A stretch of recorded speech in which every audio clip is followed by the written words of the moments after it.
이 말씀들은 지식이 되면 안 되고 혼적인 말씀이 돼서도 안 되고요. 영의 말씀, 바로 내 영으로 들어오는 귀한 말씀이 돼야 됩니다. 그러니까 여러분들이 먼저 믿은 우리가 그 사람을 통해서 고백할 수 있도록 우리가 만들어주는 거잖아요. 그것을 영접 기도라고 하는 거예요. 그래서 뭐라고 하냐면 사랑의 예수님, 나는 죄인입니다. 무슨 죄라고 그랬죠?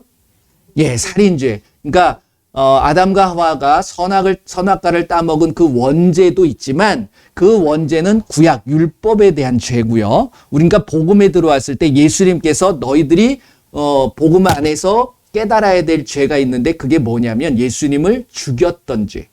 다른 사람을 죽인 게 아니라 예수님을 못 박은, 내가 예수님 본 적도 없고 이스라엘에 간 적도 없지만 결국 그 예수님께서 뭐가 되시는 거예요? 마지막 아담. 첫 번째 아담은 선악과를 따먹은 거고 마지막 아담으로 오신 예수님을 우리가 못 박은 것이 그 인류의 죄가 된다라는 거죠.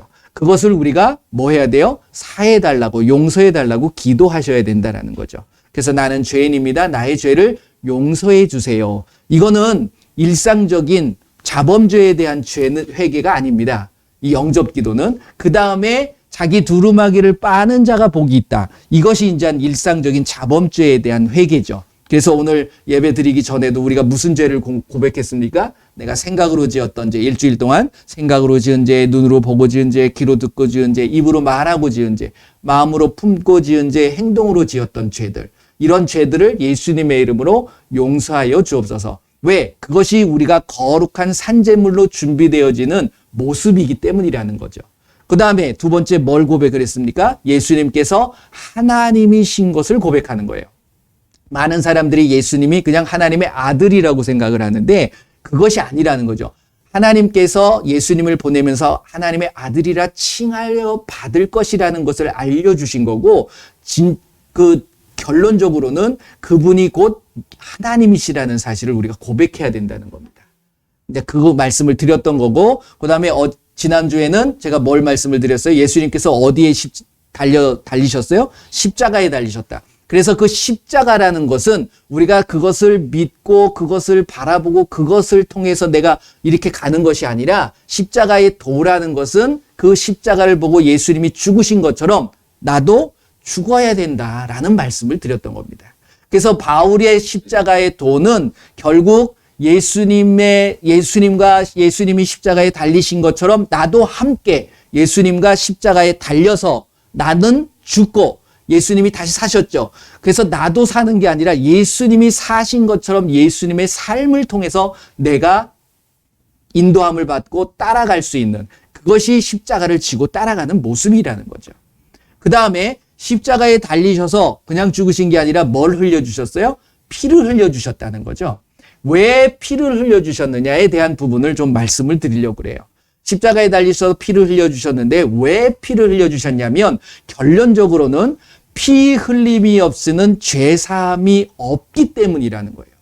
그래서 왜 그러냐면 왜 그러면 모든 죄에 대한 부분을 피로 생각을 하고 피를 흘려야지 되느냐? 그것을 말씀을 통해서 한번 찾아보도록 하겠습니다. 먼저 여러분들 잘 알고 계시는 것처럼 하나님께서 천지를 창조하신 후에 에덴 동산을 만드시고 그 에덴 동산을 지키라고 누구를 창조하셨죠? 남자와 여자 아담과 하와를 창조하셨어요. 그리고 나서 딱 하는데 딱 하나만 하지 말라고 그랬어요. 뭘 하지 말라고 그랬죠? 선악을 알게 하는 나무의 실과 그 열매를 좀 따먹지 말라고. 그런데 가만히 보게 되면 요건 제가 나중에 한번 또 설명을 드릴게요. 그 따먹지 말라고 했으면 저 구석에다가 넣어놓든지 아니면 천사들을 통해서 지키든지 이래야 되는데 동산 중앙에 가장 잘 보이는 곳에 세워놓고 오히려 생명나무의 실과보다도 더 탐스럽게 더 보기도 좋게 그렇게 만들어놨어요. 그러면 여러분들은 어떤 생각이 듭니까? 저걸 먹으라는 거야, 먹지 말라는 거야, 갈등이 생길 수 있거든요. 그러니까 그때 마귀가 와가지고서 꼬드겼죠. 유혹을 한 거예요. 그랬더니 하와가 넘어간 거야. 그래서 따먹었죠. 그래서 죄가 시작됩니다. 그러니까 하나님께서 먹지 말라고 한 것을 불순종한 거예요. 말씀에 대한 불순종입니다. 자, 3장 말씀 보실래요? 창세기 3장. 그래서 이제 그 내용을 쭉 하고 나서 그 죄를 지었더니 하나님께서 보여주신 행동이 하나 있어요. 자, 21절. 다 읽어보세요. 다 읽어보시고 21절 말씀만 제가 오늘 읽을 텐데요. 같이 한번 읽어보겠습니다. 창세기 3장 21절 시작. 여호와 하나님이 아담과 그의 아내를 위하여 가죽옷을 지어 입히시니라. 자, 이들이 죄를 짓고 나니까 뭘 깨달았냐면 그 전까지는 옷이 없었어요. 벗고 있었거든요. 그런데 부끄러움도 없고 뭐 그런 게 없었던 거야. 근데 딱 죄가 들어오고 나니까 자기의 벌거벗은 모습이 너무 창피한 거예요. 그러다 보니까 어떻게 하냐면 자기네들이 나뭇잎 가지고서 대충 이 옷을 입었어요. 그러니까 그거는 햇빛만 찌면 싹 사그러들고 바스라져 버리잖아요. 그러니까 하나님께서 그 모습을 보고 그냥 놔두실 수도 있는데 재밌는 건 지금 무슨 옷을 입혔다고요? 거기에 무슨 가죽이 있을까요? 이게 누구 가죽이에요? 양인지는 모르겠지만 아무튼 짐승의 가죽인 거예요. 그러면 짐승의 가죽을 이렇게 짐승이 있는데 너 가죽 옷만 벗겨져라. 그랬을까요? 아니에요. 그 짐승을 잡는 거예요. 죽음을 당한 거예요. 그러니까 뭘 흘린 겁니까? 결국 피. 그러니까 이때부터 죄라는 것은 피와 띄어놓을 수 없는 관계가 세워지는 겁니다. 그리고 나서 자 4장을 넘어가게 되면 4장 10절 말씀을 한번 보세요. 왜 이렇게 이야기를 하냐면 그리고 나서 그들이 이제 거기서 에덴 동산에서 쫓겨났죠. 그리고서 아담과 하와가 아들을 납니다. 누구하고 누구? 가인과 아벨을 낳아요. 그런데 둘이 참 사이좋게 지내면 얼마나 좋아. 그리고서 제사 지낼 때에도 그리고서 자기 가인이 제사를 하나님께서 안 받으셨다고 해가지고서 아벨을 막 하는 게 아니라 아벨한테 가가지고 야, 나는 이렇게 드렸는데 왜 너는 받지? 넌 어떻게 했니? 한번 물어보면은 이게 얼마나 좋아요. 근데 거기에 뭐가 생기는 거예요? 분노가 생기는 거예요. 그래가지고 어떻게 해요? 화난다고 아벨을 쳐 죽여버려요. 그러니까 아벨 동생이 죽게 되는 거죠. 그리고 났을 때 하나님께서 뭐라 그러냐면 가인을 찾아오십니다. 그리고서 가인한테 물어요. 야, 아벨 어딨어? 네 동생 어딨어? 그랬더니 뭐라 그래요? 몰라요. 자기가 죽여놓고. 그러고 나서 어떻게 했는지는 모르지만 파묻었는지 뭘 했는지 모르겠습니다. 그런데 하나님께서 묻죠. 네가 아벨을 그렇게 했는데 왜 내가 그러냐면 땅에서 무슨 소리가? 자 10절 읽어보세요. 4장 10절 시작. 이르시되 내가 무엇을 하였느냐? 내 아우의 핏소리가 땅에서부터 내게 호소하느니라. 죽음은 피를 흘리게 돼 있는 거예요. 그렇죠? 그러니까 아벨도 죽고 나서 하나님이 모르시겠습니까? 어디 있는지. 하지만 그 가인을 찾아와서 묻는 거죠. 그랬을 때 가인이 9절 말씀 보게 되면 내가 아우를 지킴 자입니까? 나 모릅니다. 막 이러고 발뺌을 하잖아요. 그랬을 때 하나님께서 하는 소리를 여러분들이 귀담아 들으셔야 돼요. 그 아우의 무슨 소리가? 핏소리가. 그래서부터 이때부터 그 피는 피로 갚는 그러한 것들이 나타나게 되는 거예요. 그래서 죄를 짓게 되면요. 도둑질 하는 거는 피를 흘린 건 아니잖아요. 그런데 그것도 결국 율법을 통해서 작은 비둘기라도 잡아서 피를 뿌려야지만이 사함을 받을 수 있게 만드는 거예요. 그게 하나님의 법칙이 만들어지는 겁니다. 그 다음에 그래서 출애굽기 한번 보실래요? 출애굽기 12장 말씀을 보면 자 이스라엘 백성들이 이제는 뭐 이렇게 쭉 지내다가 애굽의 포로가 되는 시기가 있었습니다. 그렇죠? 근데 거기서 헤어나올 때에도 어떠한 것을 통해 가지고서 그 이스라엘 백성들을 출애굽시키시냐면 자 12장 이제 21절서부터 쭉 읽어보시게 되면 이게 이제 첫 유월절에 대한 부분을 말씀을 하고 계세요. 그런데 뭐라고 하냐면 21절, 22절만 한번 쭉 읽어볼까요? 23절까지 읽어보시면 되겠다. 21, 22, 23절 같이 읽어보겠습니다. 모세가 이스라엘 모든 장로를 불러서 그들에게 이르되 너희는 나가서 너희 가족대로 어린 양을 택하여 유월절 양으로 잡고 우슬초 묶음을 가져다가 그릇에 담은 피에 적셔서 그 피를 문인방과 좌우 설주에 뿌리고 아침까지 한 사람도 자기 집 문 밖에 나가지 말라. 여호와께서 애굽 사람들에게 재앙을 내리려고 지나가실 때에 문인방과 좌우 문설주의 피를 보시면 여호와께서 그 문을 넘으시고 멸하는 자에게 너희 집에 들어가서 너희를 치지 못하게 하실 것임이라. 이게 무슨 말씀인지 다 아시죠? 그때에 이스라엘 백성들만을 새롭게 보호하시기 위한 한 가지의 규례를 만드시는 거예요. 그게 뭐냐면, 왜 그러냐면 이 바로가 그 고백을 해버렸거든요. 자기의 장자, 첫 장자가 죽을 거라는 것을 자기 입으로 고백을 하는 바람에 그 재앙이 그 이스라엘 백성뿐만이 아니라 다 살고 있는 애굽 땅에 임하게 되어져 버리는 거예요. 그러니까 요걸 하지 않는 이스라엘 백성들도 이거 하지 않으면 그 첫 장자는 다 죽게 돼 있던 거예요. 근데 그것을 넘어갈 수 있게 되어 유월절하는 게 패스오버, 넘어가는 거거든요. 그것에 재앙이 임하지 않고, 그러니까 그것 하기 위해서는 어린 양의 그 양을 가족 수만큼 잡는 거예요. 한 사람, 그러니까 5 식구가 있으면 양을 몇 마리 잡아요? 5마리를 잡는 거예요. 그래가지고서 그 피를 가지고서 문 임방과 설주에다가 양의 피를 다 묻히는 거죠. 칠해 놓는 거야. 그러면 그 피를 보고 뭐가 넘어가요? 하나님의 천사들이 와가지고서 그 집은 넘어가 주는 거예요. 이게 과연 뭘까요? 누구의 피입니까? 성경은 다 예수님이라고 그랬잖아요. 그러니까 맨 처음에 말씀드렸던 그 피도, 아벨도, 그 흘린 피도 결국은 예수님의 피를 상징하고 있는 거예요. 그러니까 첫 번째부터 계속해서 누구의 이야기를 하고 있는 거예요? 예수님의 이야기를 하고 있는 거예요. 그래서 예수님께서 이 땅에 오셔서 십자가를 달리시고 피를 흘려주신 것은 결국 무엇을 위함이에요? 죄 사함에 대한 부분이라는 거예요. 그러니까 그 부분을 이야기를 하는. 자, 히브리서, 이제 구약에 대해서 이게 이제 레위기나 민수기, 신명기를 쭉 보시게 되면 그 율법을 통해서 계속해서 짐승을 잡습니다. 그들의 죄를 고백하고 사함을 받기 위해서는. 자, 그런데 이제 히브리서를 오게 되면 그 부분에 대해서 이제 또 정확하게 9장입니다. 히브리서 9장 22절. 히브리서 9장 22절 말씀. 우리 한번 같이 읽어보도록 하겠습니다. 시작.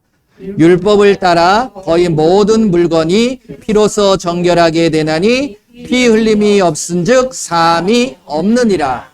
이건 이제 레위기 17장 말씀을 보게 되면 레위기를 쭉 읽어보시게 되면 다 나오는 부분이에요. 그러니까 모든 것들이 뭐하게 되기 위해서, 깨끗하게 되기 위해서는 피 흘려서 그 피를 뿌려줘야 된다라는 거예요.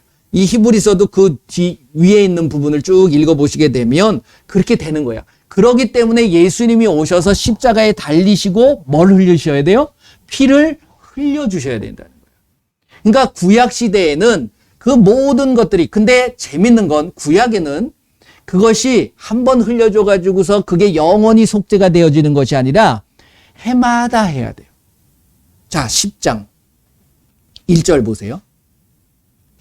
히브리서입니다. 10장 1절 같이 읽어봅니다. 시작. 율법은 장차올 좋은 일의 그림자일 뿐이요 참 형상이 아니므로 해마다 늘 드리는 같은 제사로는 나오는 자들을 언제나 온전하게 할 수 있다 없다? 없다라는 거예요.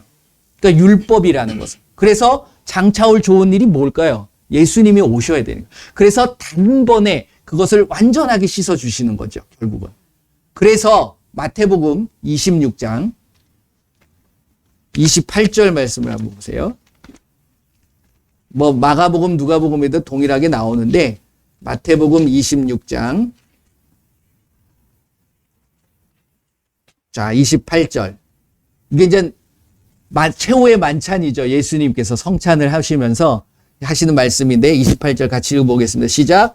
이것은 죄사함을 얻게 하려고 많은 사람을 위하여 흘리는 바 나의 피 곧 언약의 피니라. 예수님께서 피를 흘리셔야 된다라는 것을 말씀하시는 거예요. 그러기 위해서 지금 뭘 먹이는 거예요? 뭘 같이 먹는 거예요? 포도주.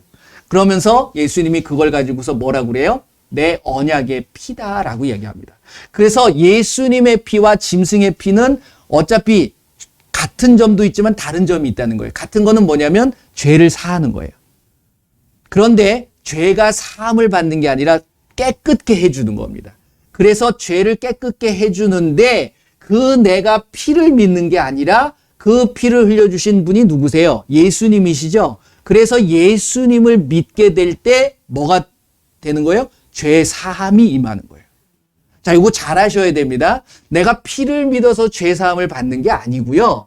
예수님께서 피를 흘려주신 것은 그 피로 인해서 내가 정결케 되는 거고, 그 피를 흘려주신 예수님을 믿을 때 내가 가지고 있는 죄들이 사함을 받게 되는 거예요.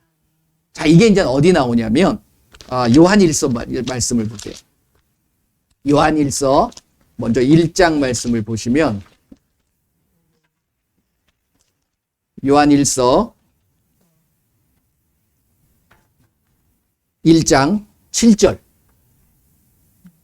자, 요한일서 1장 7절. 자, 같이 읽어봅니다.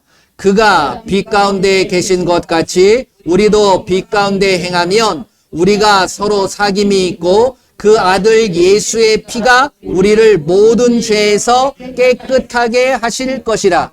잘 들으셔야 돼요. 죄를 깨끗하게 해주시는 거야.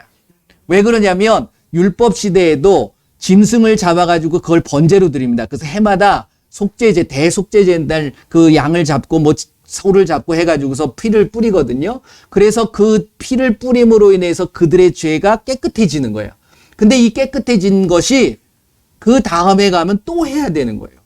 그러니까 피로 인해서 예수님도 마찬가지입니다. 짐승의 모습을 통해서 우리에게 그 예수님의 모습을 보여주신 거거든요. 예표거든요. 그런데 그 죄가 깨끗하게 되는데, 자, 요한일서 1장에 이렇게 말씀했죠? 자, 2장 12절 말씀을 보세요. 요한일서 2장 12절입니다. 자, 같이 읽어봅니다. 시작. 자녀들아, 내가 너희에게 쓰는 것은 너희 죄가 그의 이름으로 말미암아 사함을 받았음이요. 아멘. 어떻게 보면 뭐야 이거? 이것도 맞고 저것도 맞고 아니면 뭐가 이상하네 이렇게 생각하실 수도 있겠지만 잘 생각하시면 뭐냐면 그 예수님의 피로 인해서 우리가 죄가 정결하게 씻어지는데 씻어지는 것이 예수님의 이름을 믿을 때 완전하게 사함을 받을 수 있다는 사실을 여러분들이 아셔야 돼요. 그래서 끊임없이 우리가 피를 믿으라고 말씀하지 않아요. 그렇죠? 피는 우리를 정결하게 해주는 거예요. 피에 능력이 있는 게 아니에요. 능력은 예수님의 이름에 능력이 있는 거예요. 왜? 그 피를 흘려주신 분이 누구예요? 예수님이시기 때문에. 그래서 그 예수님의 이름을 믿을 때 요한복음 1장 12절 말씀이 뭡니까? 영접하는 자 곧 그 이름을 믿는 자들에게 하나님의 자녀가 되는 권세가 주어지는 거예요. 그래서 우리가 로마서 10장 10절 말씀 구원을 받기 위해서는 내가 마음으로 믿어요. 뭘 믿어요? 예수님을 믿는 거예요. 뭐라고? 그분이 하나님이라고. 그리고 그분이 나를 위해서 십자가를 지시고 피를 흘려주셨다는 것을 믿는 거예요. 십자가를 믿는 거예요? 피를 믿는 거예요? 아니죠. 예수님을 믿는 거예요. 그래서 예수님의 이름으로 우리가 죄사함을 받게 되는 거죠. 그래서 그것을 고백할 때 나한테 무엇이 임해요? 구원이 임한다라는 거예요. 그래서 피를 흘려주신다는 사실을 우리가 아셔야 되는 거예요. 그러니까 피를 그냥 흘려주신 게 아닙니다. 그냥 와가지고서 십자가를 졌으니까 그냥 피가 흘렸지? 그게 아니에요. 만약에 안 그렇다 그러면 피를 흘릴 필요가 없다 그러면 굳이 십자가를 지실 필요가 없다는 거죠. 그래서 우리가 고백할 때에 예수님께서 우리의 죄를 위하여 십자가에서 피 흘려 죽으시고 이렇게 내가 고백하는 것은 그 예수님의 피로 인하여 내가 완전하게 죄사함이 임한 겁니다. 그래서 누구를 믿는 그 피를 흘려주신 예수님을 믿을 때에 그래서 예수님의 구체적으로 무엇을 믿는다고 그래요? 예수님의 이름을 믿는 거예요. 그랬을 때 나한테 그 예수님의 이름이 주어지는 거죠. 결국. 마태복음 16장 말씀을 보게 되면 자 한번 보실래요? 마태복음 16장 16절입니다.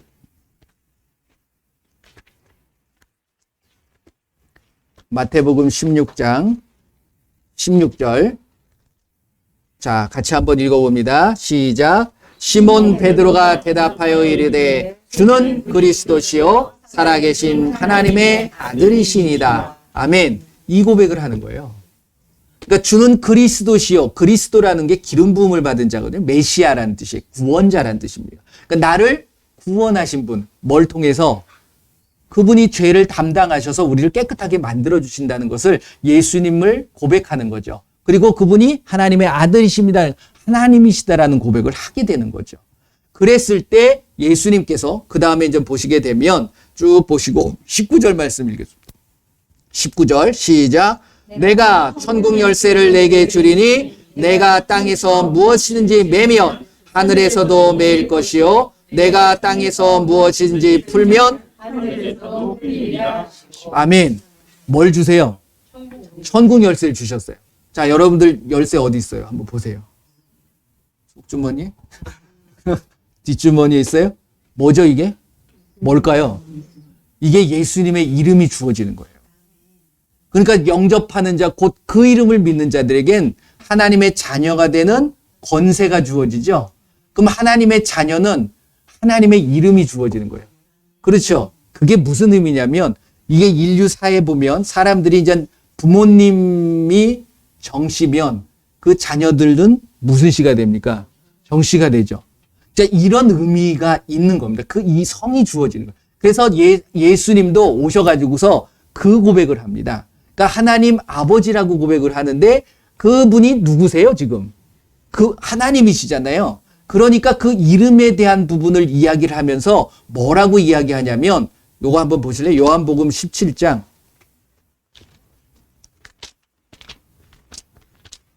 요한복음 17장 11절 12절. 자, 요거는 정말 잘 읽으셔야 돼요. 요한복음 17장 11절 12절. 지금 예수님께서 십자가를 지시기 전에 기도하셨던 모습이거든요. 자, 이렇게 얘기합니다. 나는 세상에 더 있지 아니하오나 그들은 세상에 있사옵고 나는 아버지께로 가옵나니 거룩하신 아버지여 내게 주신 아버지의 이름으로 그들을 보존하사 우리와 같이 그들도 하나가 되게 하옵소서. 내가 그들과 함께 있을 때에 내게 주신 아버지의 이름으로 그들을 보존하고 지키었나이다. 그 중에 하나도 멸망하지 않고 다만 멸망의 자식뿐이오니 이는 성경을 응하게 함이니이다. 아멘. 이사야서 9장 6절 말씀을 보게 되면 이사야서 9장 6절 아까 우리가 같이 고백하고 선포했잖아요. 이는 한 아기가 우리에게 낳고 한 아들을 우리에게 주신 바 되었는데 그분이 누구예요? 예수님이죠.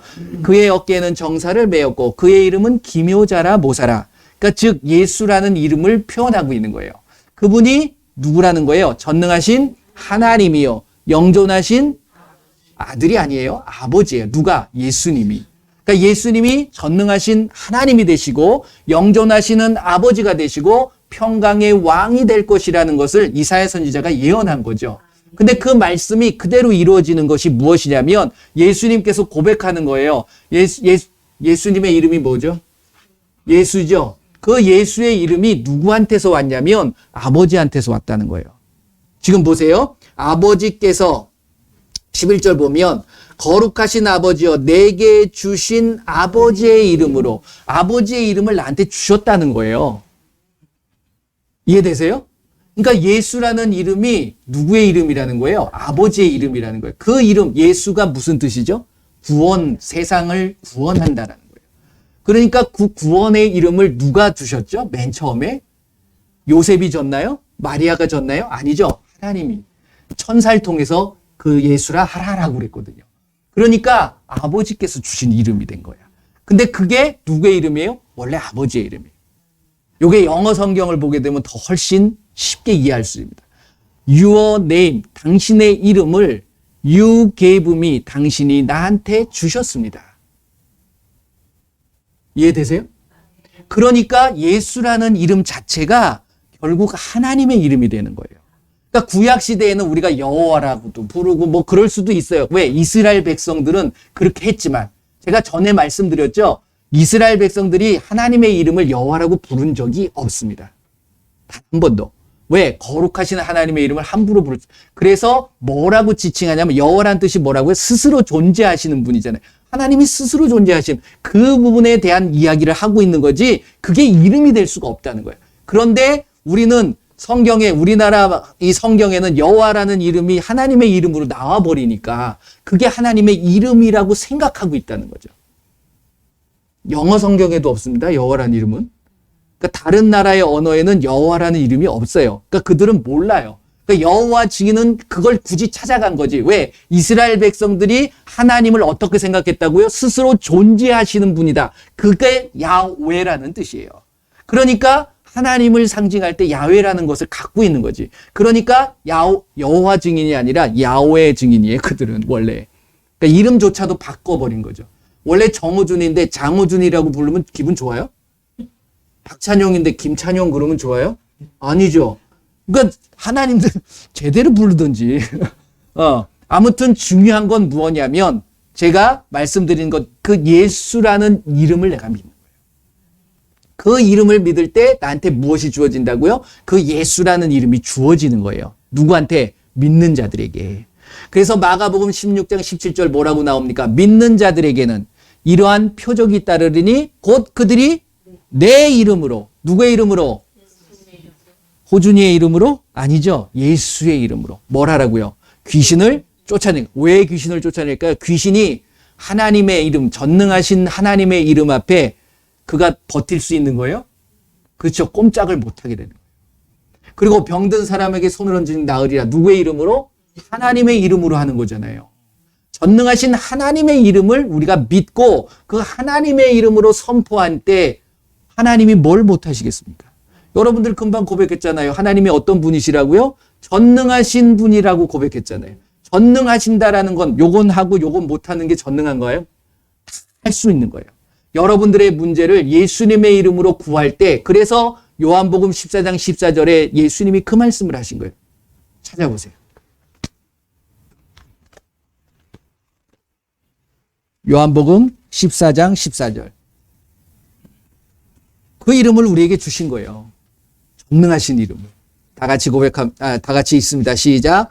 내 이름으로 무엇인지 내게 구하면 할렐루야. 누구의 이름으로? 예수님의 이름으로. 그 이름으로 여러분들이 선포하고 기도하는 거예요. 귀신도 쫓아내고요. 새방언도 말하고요. 무슨 독을 마시더라도 해를 받지 않고 병든 사람에게 손을 얹으니 낫는 겁니다. 그 이름을 가지고 뭘 못하겠습니까? 그런데 우리는 그 예수님의 이름이 예수님의 이름으로 구하라고 그러니까 이것이 맨 마지막에 내가 열심히 무언가를 기도하고 맨 마지막에 예수님의 이름으로 기도합니다. 이걸로만 하는 거죠. 그러니까 기도를 마치기 위한 수단. 이거로만 생각하고 있었던 거죠. 그러니까 그게 무슨 능력이 나타납니까? 그러니까 여러분들이 예수님의 피기 때문에 우리의 죄를 정결케 할 수 있는 거예요.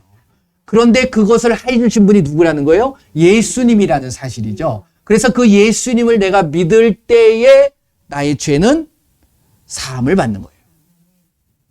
이해가 되시나요? 그래서 여러분들에게 이젠 죄는 사했습니다. 그 예수님의 이름이 주어졌습니다. 그러면 여러분들이 그 죄에 묶여 있으면 안 돼요. 이 죄는 원죄죠. 그래서 구원을 받지 못하게 방해하는 것은 일단 사라진 거예요. 이제는 내가 그러면 어떤 삶을 살아야 돼요? 성도라고 그러잖아요. 거룩한 삶을 사는 거예요. 거룩한 것은 무엇이라고 말씀드렸죠? 세상과 구별되어지는 거예요. 그렇기 때문에 여러분들이 세상을 따라가면 돼요, 안 됩니까? 세상에서 하는 것들을 즐겨 따라하면 됩니까, 안 됩니까?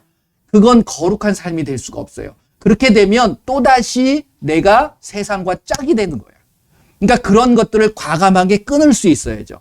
그래서 로마서 12장 1절, 2절 말씀을 보게 되면 그 말씀을 하는 거예요. 너희가 거룩한 산제물이 되어서 영적인 예배를 드리는데 그 거룩한 산제물이 되기 위해서는 이 세대를 본받지 말고 마음을 새롭게 함으로 변화를 받아 하나님의 뜻을 알아가는 거죠. 선하시고 기뻐하시고 온전하신 뜻이 무엇인지 알아가는 거예요. 그것을 우리에게 말씀하시는 거죠. 그래서 예수님이 이 땅에 오셔서 그 로마서 3장 말씀 한번 보실래요?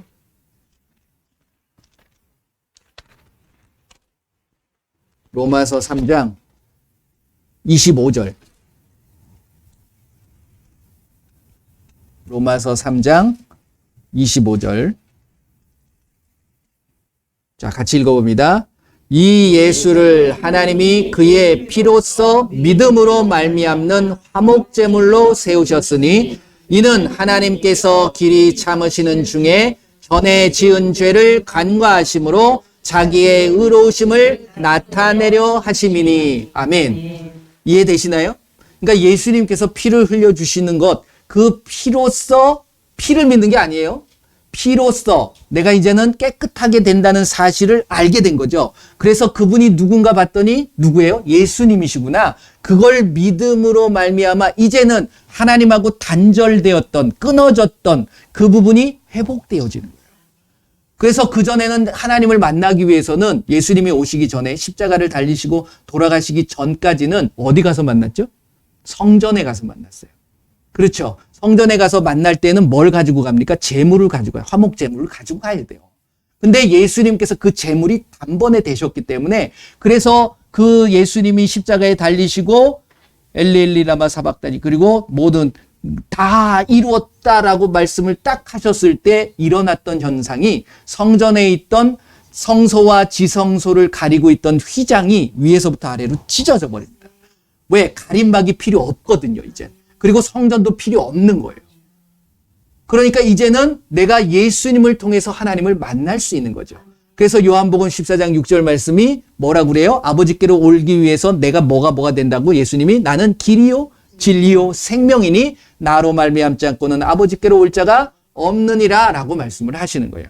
그러니까 우리는 예수님을 통해서 하나님을 만난, 근데 예수님이 하나님이시거든 결국. 그러니까 예수님이 나와 함께 하시는 건 그래서 예수님을 뭐라고 그랬어요? 임마누엘이라 하리라. 그 임마누엘의 뜻이 뭐예요? 하나님이 나와 항상 함께 하신다는 뜻이에요. 이해가 되시나요? 그러니까 여러분들이 말씀을 그냥 단편적으로만 보면 안 돼요. 피가 소중합니다. 예수님의 피는 놀라운 능력이 있습니다. 왜? 그 피로 인해서 우리가 정결케 됨을 받기 때문에. 하지만 그 피를 믿는 게 아니고 그 피를 흘려주신 예수님을 믿을 때 그 예수님의 이름의 권세가 나한테 주어지는 거예요. 그래서 피를 뿌려서 귀신 쫓아내나요? 여러분들 그거 보셨어요? 성경에 없잖아요. 없는 행동을 하시면 안 돼요. 있는 것만 하자고요. 그래서 귀신 쫓아낼 때 예수님 분명히 그랬잖아요. 예수님의 이름으로 귀신 쫓아내라. 우리에게 분명하게 말씀하셨는데 다른 행동하시면 안 된다는 거죠. 그러면 어떤 분이 그래요. 그렇게 했더니 쫓겨나가더래. 그럴 수 있습니다. 왜 그러는지 아세요? 그걸 아셔야 돼요. 영적인 원리를 아셔야 돼요. 귀신이 우리를 미혹하는 거예요. 사단은 우리를 미혹하는 자입니다. 그러니까 예수님의 이름 앞에 사단은 무릎 꿇을 수밖에 없고 그게 가장 무서운 거거든요. 그래서 그 이름을 부르게 할까요? 못 부르게 할까요? 그러니까 다른 곳에 신경을 쓰게 만드는 거예요. 십자가를 대면 쫓겨나가는 것처럼. 그리고 피 뿌리면 쫓겨나가는 것처럼. 이렇게 여기게 만드는 거예요. 왜? 말씀에 없잖아요. 말씀에 있는 대로만 하시는 거예요. 그래서 말씀을 여러분들이 아셔야 되는 거예요. 만약에 그게 있다 그러면 해야죠, 당연히. 그건 율법이에요. 율법에 피를 뿌렸고 피를 발랐지 지금은 그럼 예수님 다시 잡겠다는 거예요? 그게 아니잖아요. 그럼 뭐 짐승을 또 잡아요? 그럼 율법으로 돌아가는 건데. 그러니까 자꾸만 이 마귀는 우리를 율법적인 복음으로 갈게 만들어버리는 거예요. 단호하게 모든 걸 끊으시고 저와 여러분들에게는 뭐가 있어요? 예수님의 이름이 주어진 겁니다. 그래서 예수님께서 십자가에 달리셔서 피를 흘려주셨다. 그걸 피를 흘려주신 누굴 믿는 거예요? 지금 예수님을 고백하는 거잖아요. 그 예수님만이 우리의 구주가 되시고 나의 구원자가 되시고 나의 하나님이 되심을 믿으시길 바랍니다. 그걸 고백하는 거예요. 그래서 그 이름을 가지고 무엇이든지 구하세요. 어려움이 있습니까? 그럼 구하세요. 단 조심할 것. 나의 정욕을 따라서 욕심을 따라서 구하면 안 되죠. 그래서 야고보서 1장 15절에 그렇게 말씀하십니다. 욕심이 잉태한 즉 죄를 낳고 죄가 장성한 즉 죽는다는 거야. 그렇죠? 그러니까 내 안에 있는 욕심인가 정말 하나님의 뜻인가 여러분들이 잘 분별하실 수 있는 저와 여러분들이 되시기를 바랍니다. 이 시간에 한번 기도하겠습니다. 예수님 나한테 뭘 주셨다고요? 천국의 열쇠는 예수님의 이름을 주셨어요. 그 예수님의 이름으로 이제 내가 나아갑니다. 내가 하나님의 자녀로서 그 예수님의 이름을 선포하며 나갈 때 예수님께서 나와 함께하여 주시고 늘 은혜와 평강을 허락하여 주시옵소서. 우리 한번 다 같이 기도합니다. 예수님 감사합니다. 이 시간에 귀한 예수님께서 이 땅에 오셔서 그 십자가에 달리시고 피를 흘려주신 것, 그러므로 우리의 죄를 정결케 하시고 한 그 예수님을 내가 이제 믿으며 그 예수님의 이름을 가지고 나아갑니다. 예수님 나와 함께하여 주시옵소서. 이제 어떠한 문제도 어떠한 유혹에도 예수님의 이름으로 물리치며 나아갈 수 있도록 저희들 붙잡아 주시옵소서. 감사드리며 예수님의 이름으로 기도드립니다. 아멘. 예. 이제 2021년도 달력이 한 장밖에 안 남았어요. 그렇죠? 이제 벌써 12일, 그러니까 2주밖에 안 남았는데 2주가 지나면 소망찬 2022년이 우리에게 다가와집니다. 한 살 더 먹는 겁니다. 그런데 여러분들이 더욱더 예수님 앞에 올 한 해 동안 기도하셨던 것들이 있잖아요. 그런 것들을 다시 한번 점검해보고 조금 아쉬운 부분도 없지 않아 있겠지만 그 속에서 예수님께서 우리에게 말씀하시려고 하는 어떤 계획이나 뜻들을 분별해 나가는 것이 굉장히 중요합니다. 그래서 늘 감사하시고 그리고 또 2020년 한 해 동안도 그 감사함이 더욱더 넘칠 수 있도록 우리가 기도하고 나아가야 될 줄로 믿습니다. 그래서 잠깐 말씀드리고 싶은 건 뭐냐면 2022년 같이 기도해 달라는 말씀을 드리려고 하는 거예요. 그게 뭐냐면 그렇게 하겠다는 게 아니라 제가 이제는 무언가 공간에 대한 것들을 하나님께서 마음을 좀 주시는 거예요. 그래서 무슨 교회를 짓고 저는 절대로 그 짓 안 합니다. 그래서 그냥 마음에 주시는 것이 가까운 곳에 강당을 하나 좀 빌렸으면 하는 마음이 있어요. 그걸 뭐 1월 달부터 하겠다는 게 아니고요. 예수님께서 인도하시는 대로. 그래서 함께 기도해 달라는 말씀을 드리는 겁니다. 뭐 큰 강당보다도 정말 우리가 일요일마다 모여서 같이 기도하고 찬양하고 또 그 속에서 같이 말씀 나누고 할 수 있는 곳. 저희는 일요일에 한 번 모이니까요. 뭐 그걸 가지고서 거기서 무슨 카페를 만들고 이런 거 안 해도 되니까. 그리고 여기는 얼마든지 쓸 수 있거든요. 그래서 이곳이 기도의 공간이 되고 하나님께서 그렇게 끌어가 주실 것 같아요. 그래서 일요일 날은 좀 더 많은 분들이 오기를 원하시는 분들이 계셔서 아무튼 그것도 인도하시는 대로. 그래서 여러분들 함께 기도해 주셨으면 좋겠습니다. 그래서 그게 아니다 그러면 그냥 가면 되는 거고요. 또 허락하시면 또 그렇게 이끌어가는 대로 이렇게 하려고 합니다. 그래서 우리 예맘제자 공동체 무슨 세력을 키우려고 하는 짓이 아니고요. 하나님이 끌어가시는 대로 인도하시는 대로 예수님만을 영광을 올려드릴 수 있는 그런 모임이 우리 예맘제자 공동체가 됐으면 좋겠습니다. 여러분들도 그러한 기도들을 해주셨으면 좋겠어요. 그래서 2021년 한 해 동안 이루지 못했던 것 2022년 또다시 이루어갈 수 있도록 예수님께서는 결코 모든 것들이 우연이 없습니다. 뭐 어떤 어려움조차도 그것을 통해서 감사하면 그 어려움은 감사의 조건으로 바뀌더라고요.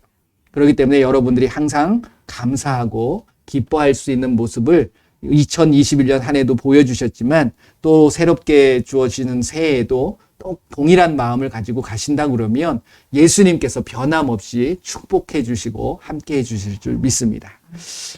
이 시간에는 우리가 이제 주변에 있는 아픈 분들 또 문제 있는 분들을 위해서 기도하는 시간입니다.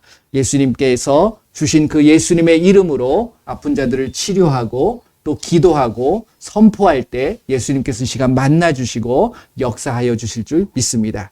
자, 이 시간에 우리 한번 다 같이 중보하도록 하겠습니다. 아프신 분들이 있다 그러면 그분들을 향해서 기도하시고 이 시간에 또 아프신 분들이 계시다면 그 아픈 곳에 손을 얹으세요. 그리고 여러분들이 알고 있는 그 예수님의 이름, 하나님의 이름을 가지고 여러분들이 명하시기 바랍니다. 깨끗하게 될지어다, 회복될지어다. 우리 한번 다 같이 기도합니다.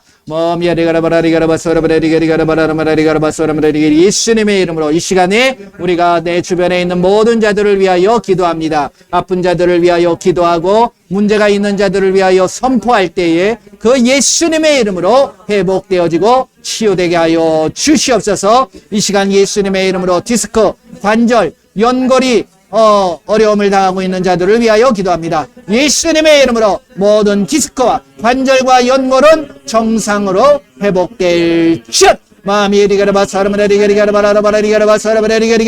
예수님의 이름으로 모든 암을 위하여 기도합니다. 모든 암세포와 암과 모든 종양 혹은 이 시간 완전히 깨끗하게 치료될 지어다. 내가 예수님의 이름으로 명하노니 모든 암은 이 시간 깨끗하게 될 지어다. 치료되어질 지어다. 사라질 지어다. 예수님의 이름으로 모든 우울증, 조현병, 조울증, 정신병을 갖다주는 악하고 더러운 귀신들 예수님의 이름으로 이 시간 완전히 떠나갈 지어다.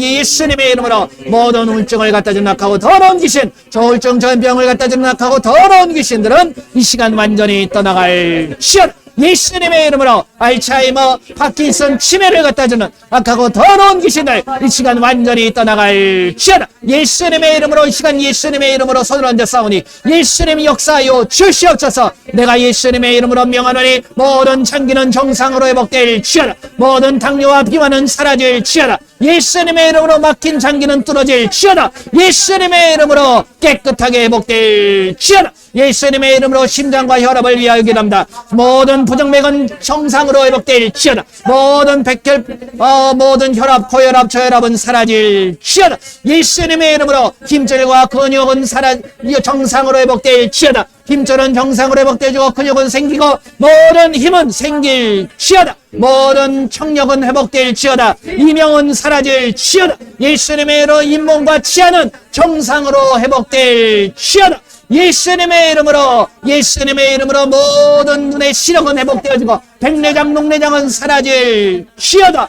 예수님의 이름으로 코로나 바이러스는 완전히 치료될 지어다. 우리를 붙잡고 있는 악하고 더러운 귀신들 내가 예수님의 이름으로 명하노니 목김을 당하고 떠나갈 지어다. 예수님의 이름으로 기도합니다. 아멘. 할렐루야. 아멘. 자, 기도하시고 나서는 점검해 보셔야 돼요. 자, 팔을 한번 움직여 보시고, 눈도, 그 다음에 귀도. 요즘 보면 좀 젊은 사람들도 이명이 많이 있다고 그러시더라고요. 그래서 귀가 이명이 있으면 한번 보시고, 그 다음에 팔다리 이렇게 한번 움직여 보시고, 나셨으면 누가 낫게 해주신 거예요? 예수님께서 하신 겁니다. 예수님께 영광을 올려드리는. 왜 그러냐면 낫네, 신나네, 그러고 끄시면 다시 아파요. 왜? 예수님께서 하신 것을 우리가 인정하고 고백하는 게 중요합니다. 베드로와 요한도 안전뱅이를 일으키고 나서 사람들이 놀랬잖아요. 그래서 확 몰렸을 때 그 베드로가 고백한 게 뭐냐면 왜 내 개인의 경건과 능력으로 이 사람을 낫게 한 것처럼 왜 나를 주목하느냐? 예수님의 이름이다. 이렇게 고백하는 거거든요.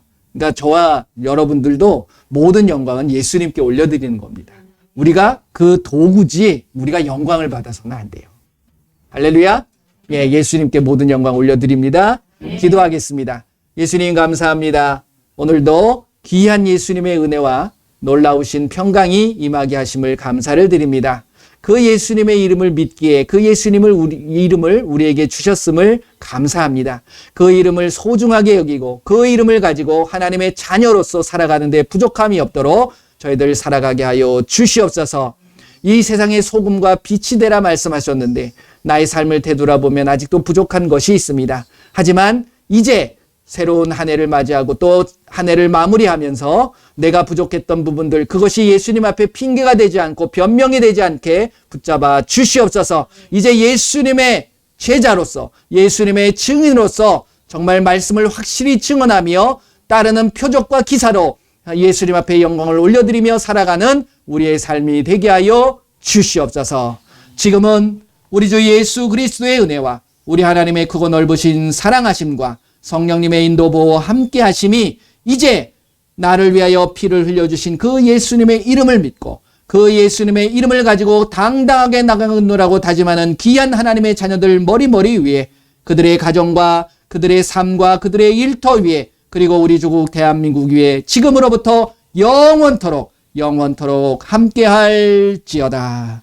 아멘. 아멘. 감사합니다. 우리 하나님 앞에 영광을 올려드립니다. 감사합니다.